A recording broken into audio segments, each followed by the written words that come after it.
Welcome বন্ধুরা, আজকে একটা অন্যরকম ভিডিও শেয়ার করব। একটু টেকনিক্যাল ভিডিও। এটা একটা কেডিআরের এসি, যেটা 1 টন ছিল। এবং এই ইনভার্টার এসির একটা যন্ত্রণা হলো, এ তো খুব তাড়াতাড়ি নষ্ট হয়ে যায় এবং প্রচুর খরচ।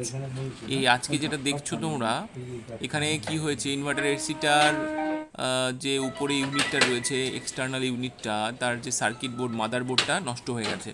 এবং এটা কিন্তু ওই কোম্পানির ছাড়া অন্য কোনো কোম্পানি শ্যুট করবে না। এবং এখানে প্রচুর টাকা খরচা হয়ে গেলেও, এবং সেটা লাগানো হচ্ছে, সেটা আমি তোমাদেরকে ভিডিও করে দেখাচ্ছি ভিতরটা কি আছে, কীভাবে লাগানো হচ্ছে, কম্প্রেসর কোথায় আছে এবং কিভাবে কাজ করছে। তো সেটা পুরোটা দেখো। আমি কত খরচ হলো সবটাই বলে দিচ্ছি। তো এখানে যেটা সার্কিট বোর্ডটা, সেটাই লেগেছে 4200 টাকা।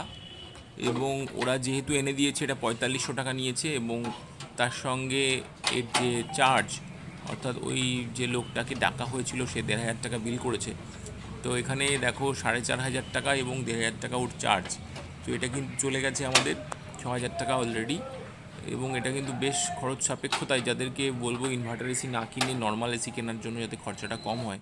কারণ এমনি এসিতে কিন্তু 1000-2000 টাকাতে হয়ে যায়। এবং এইটা খুব ভোল্টেজ ফ্ল্যাকচুয়েশন করলে বা অন্য কোনো কারণেও নষ্ট হতে পারে। তো এই হলো অবস্থা, তোমরা দেখো ভিডিওটা, তাহলে বুঝতে পারবে।